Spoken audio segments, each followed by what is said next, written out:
identified in the case. Who wants to jump in?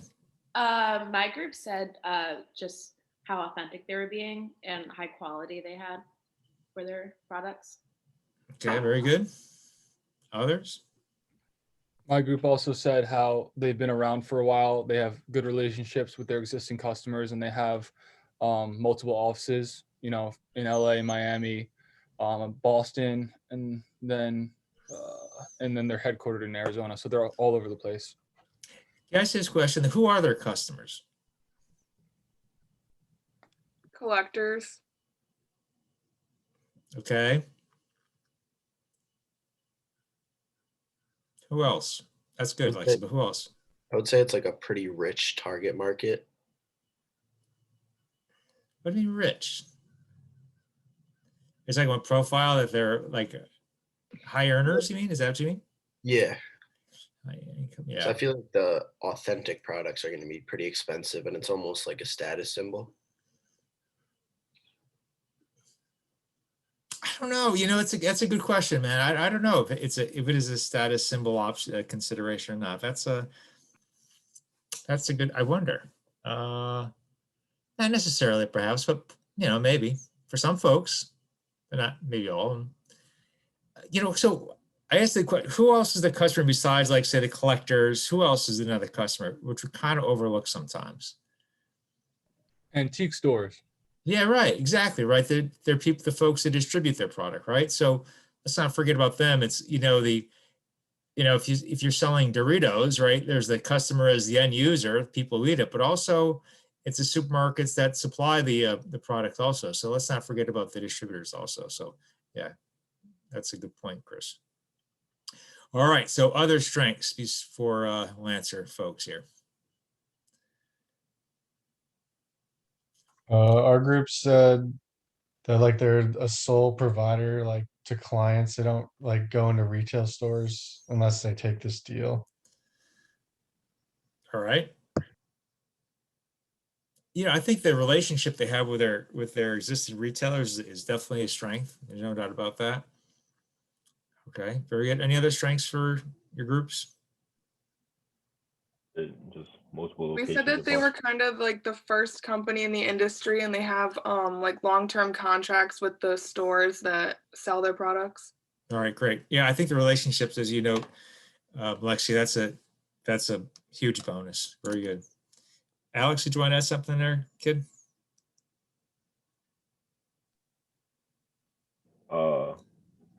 I lost my track, but I was just saying they have multiple locations across the U.S. and it's just a respective brand, and they're known for their authenticity of their artifacts. All right, right on. Very good. Others out there. Others.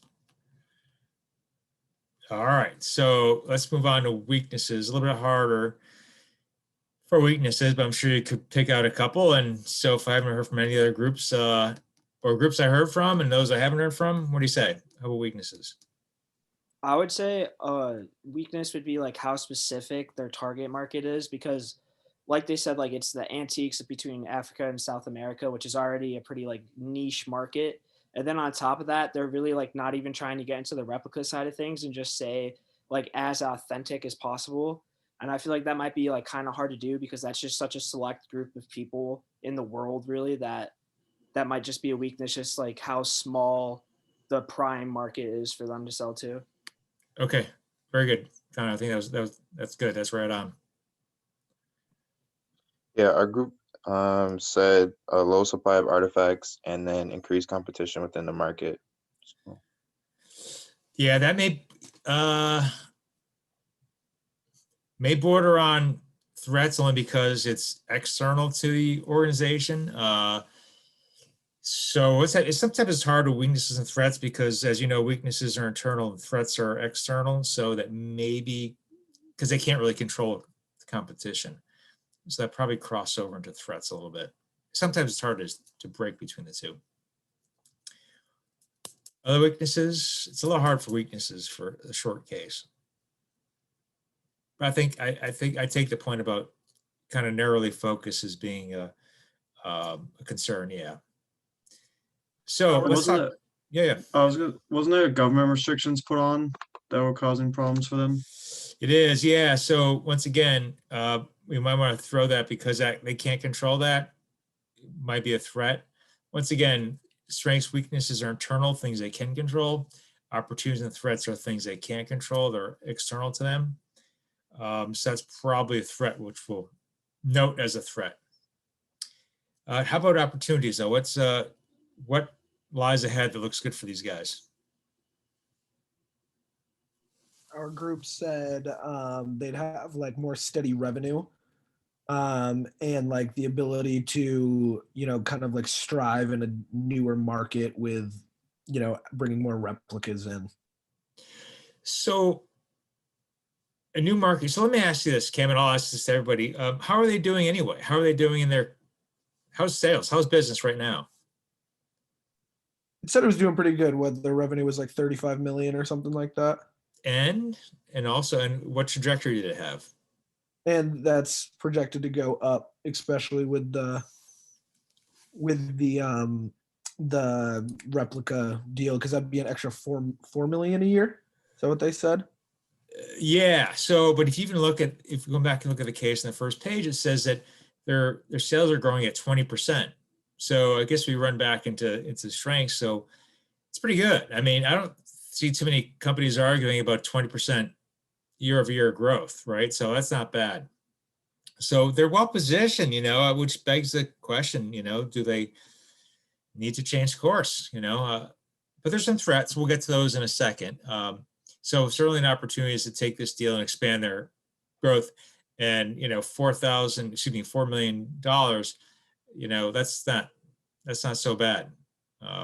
What's that? A little over 10% of their bumping 10% of their sales right now. So it's hard to overlook that. Okay, so other opportunities, other growth opportunities. This is the big one, right? So taking the deal. Any other things you could think of? All right, so let's just jump over to threats then. So what are some of the key negatives out there? All the companies that started making the replicas.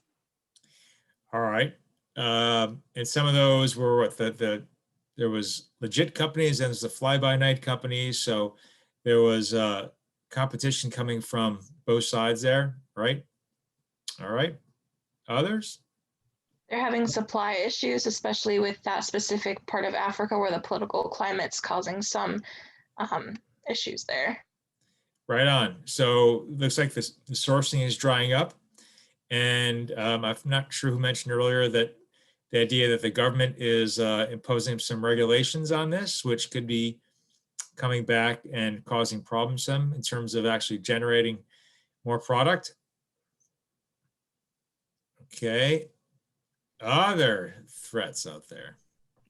With the legitimate companies moving in, they said their bargaining position has eroded, and they have to pay more and more for the artifacts. So that's ruining their margins on the sales. Good point. Very good. So our group said that threatened competition in like the retail level and for authentic artifacts.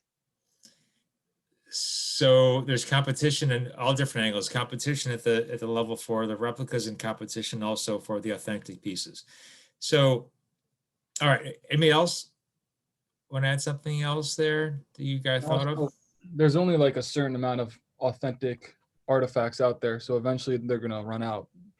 Yeah, right. So supply is drying up. So I guess if you look at the big picture of this, there's kind of a lot of negatives out there. So what we're seeing is there's more competition, reduced margins, harder to get product, potential regulation, so there's a lot of things kind of stacking up against their current trajectory, right? So, sometimes in business, that's the way it goes. Things be going along swimmingly, and all of a sudden you have new competition. The market changes due to regulations, or the margins are changing because of new competition. So things can kind of turn on you, and you just can't keep doing business as normal, or at least you have to explore other options. So here they go. They get this new option, put it at the doorstep. Off you go. Here's a chance to grow the business. And what do you do? You know, which direction do you go? All right, so I'll leave it up to you. Guide us, guide the Lancer organization as to where they should fall in this. Do the deal, don't do the deal, kind of do the deal. What do we think? Group thoughts? I think that since they like are working their way up, and it says that they were like growing 10% per year, and they were already at like 35 million in revenue. I don't think like a $4 million deal is a lot, but at the end of the day, if they're like trying to stay away from the replica market and just be more like intensely in the authentic market, then I don't really think it'd be worth it like at all for them to do the deal. So why specifically? Why? So I'm just trying to dig down. Why not? Why? It's because you think they should just focus on what they're doing already? Well, just like, yeah, like their main focus is being like the top authentic brand. Like they even noted in the article that there was replicas that were said that like there was a face mask that somebody was saying was being made by this certain tribe, but that tribe never actually made that face mask. So it's just like the fact that when you get in with replicas, like people could think your products are a little bit cheaper, like not believe like the actual authenticity of it, or if like the people you say made it are actually making it or not. So if they're just straight authentic, then they would have like that line of like, you know, that it's real, like you can trust these people, and like that's what they want to be, it seems. Yeah, man, I think that's a great point. So is this Rolex making fake Rolexes also?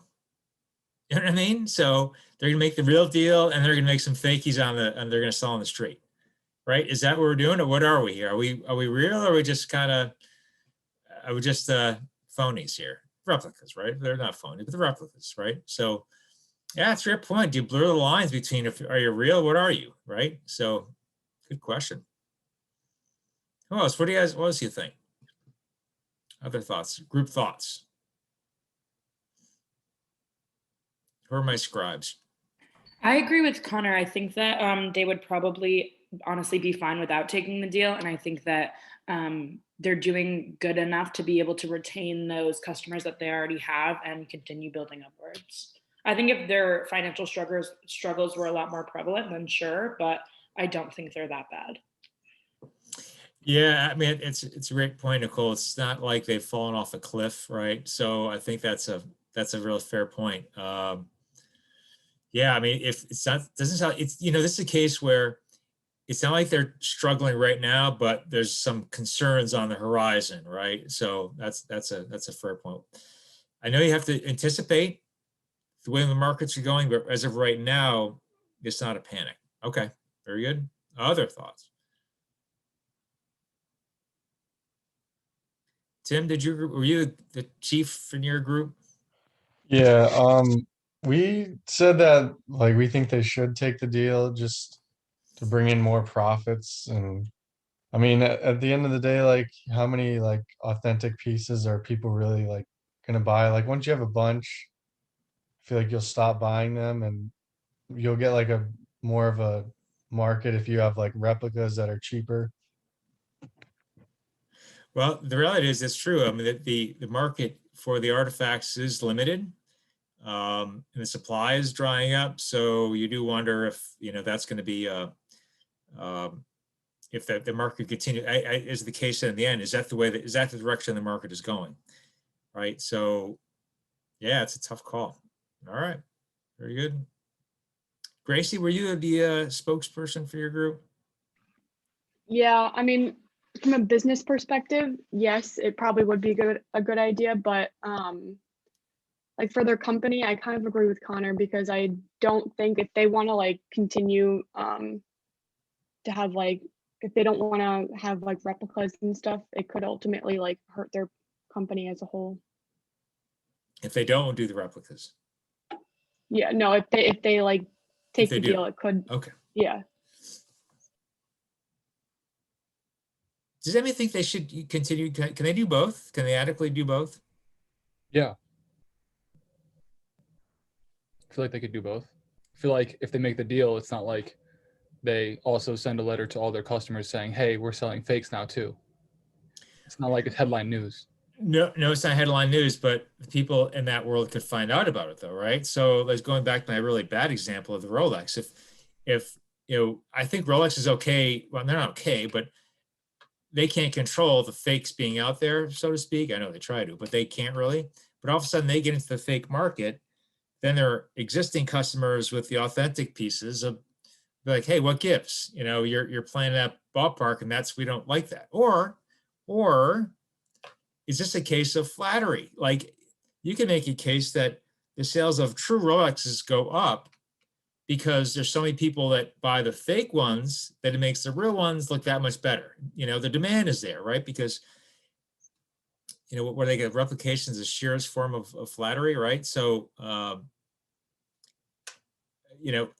so is it one of those deals where maybe they're growing the whole vision of opening up new prospects to people that I'll buy the inauthentic piece now, but maybe down the road I can own a real one.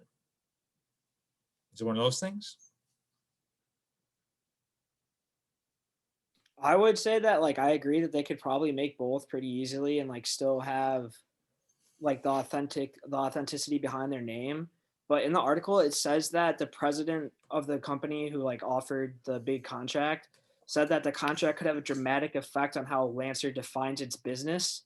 So I feel like that like they're implying by saying that like, hey, like you can't stress how authentic you are anymore because you're not going to be making like solely authentic products.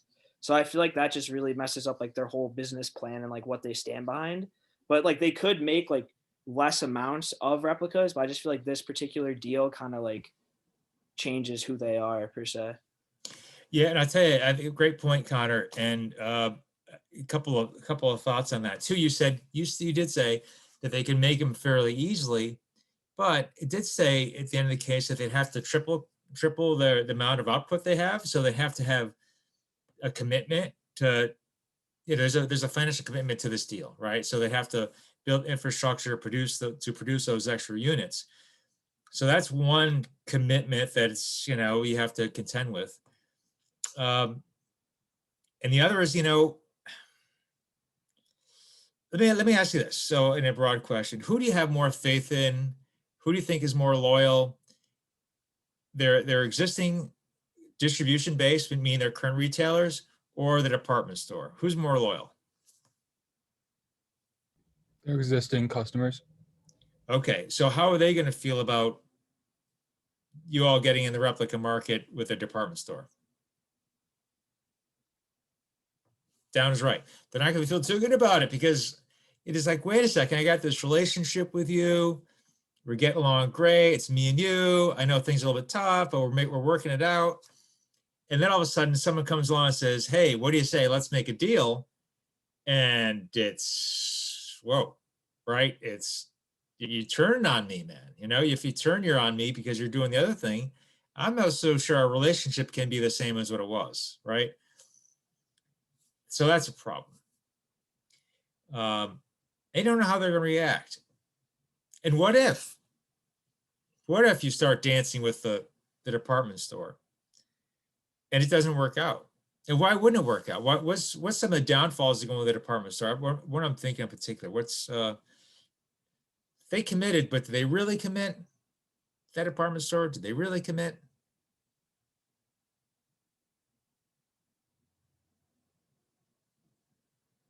They didn't really commit because they don't have to keep buying their stock, right? So if it doesn't work, they don't have to keep purchasing more product.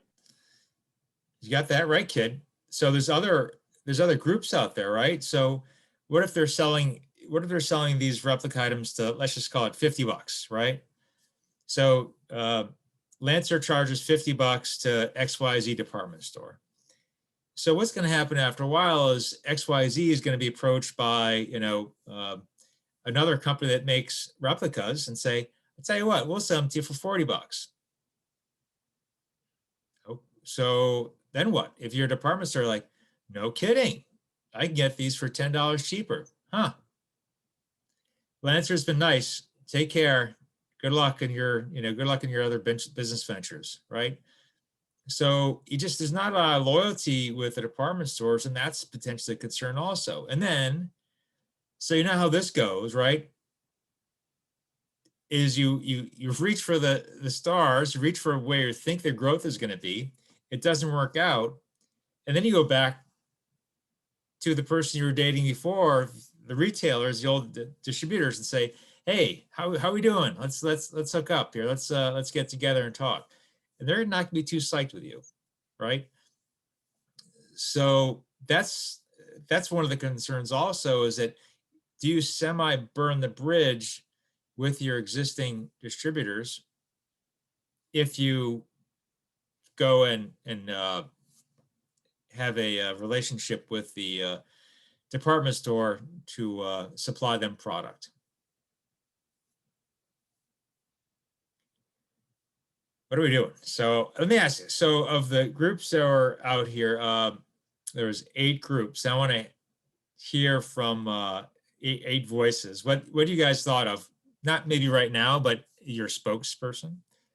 Was it a do the deal or don't do the deal? And I'd keep score. All right. So I know, Gracie, you were for one group. Where'd your group? Were you in or out? I guess, I don't know. What do you guys think? I guess we're out. Is that fair to say? You can summarize. You're out, so you're not in, right? Yeah. Okay. Another group. Dan, were you the spokesmodel for your group? Yeah, we said we would be in because we think that the market is like diminishing overall with all the other people joining in, and it'd be nice to have like a steady flow of money that you could count on every year.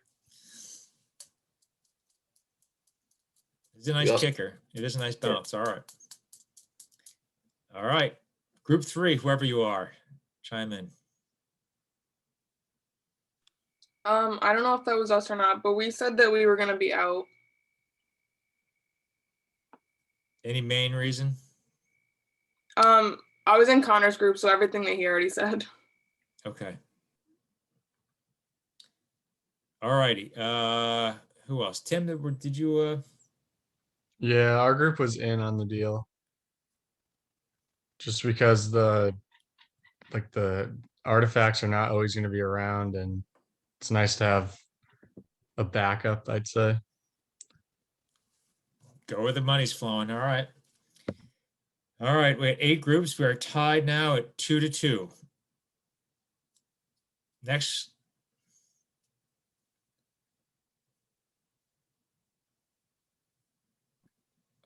Our group said out because if they did the deal, it would be going against the company's like core competencies and like their brand identity that they already established. So we said out.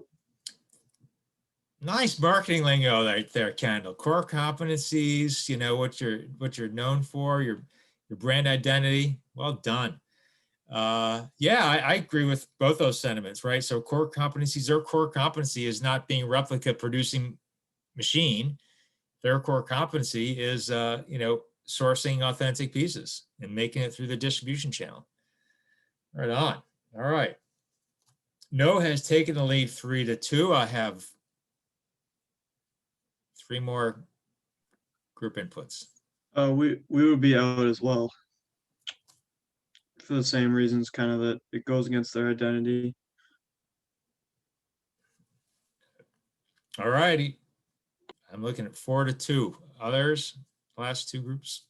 We were also a no for the same reasons.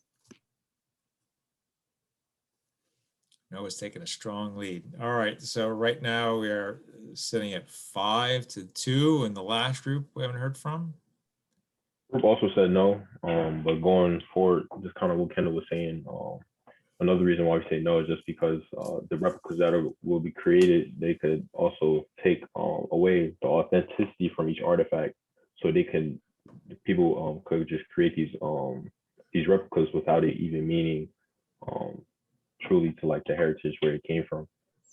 Yeah, it's a great point. You know, I mean, it's so interesting. Does it cheapen the product? Does it devalue it by having these replicas out there? Or does it once again kind of bring attention to it and make people want to, you know, want to aspire to have one? So, you know, it's once again, you go back to the old Rolex example. If Rolex could snap their fingers, would there like there to be a fake Rolex market or not? In some respects, they'd obviously rather not have that, fake replica market. But in some respects, you're thinking, well, it becomes if people are trying to emulate us, it becomes a bit of a status symbol just based on that. They want to be like us, right?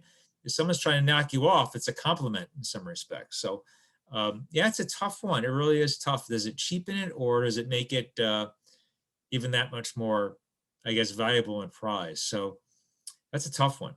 So let me tell you what they did do is they didn't take the deal as many of you thought they shouldn't. But there was an issue, right? So they had to deal with some supply concerns. So what they did was they pivoted towards the secondary market, which means they were buying replicas that were already in the United States, the ones that were already in circulation, and they were buying those and getting those to their dealers. So they worked that market. And also they started doing more online direct sales, working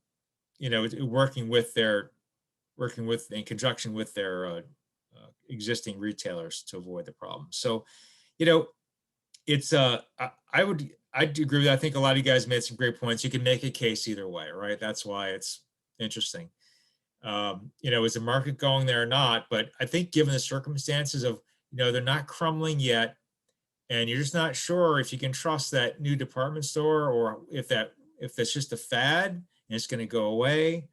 And then I'd be really nervous about alienating my my existing base. I really would. So I think the company probably felt the same way and stuck their guns and just kept on doing what they're doing. But I think as I think Kendall said appropriately, that they went to their core strengths and just kept doing what they were doing and did that well, and it kind of fit with their identity and their I guess unique selling proposition as well. All right. Very good. Well done, guys. I appreciate your effort on this. So we will be back on Thursday. But what I like to do is I need some folks in our step up and do some articles for us. So I need about 6 volunteers if I can for articles for next week. Who's in? Tim. I got Lexi. I got Chris. I got Gracie and Levi. Anyone else in on this?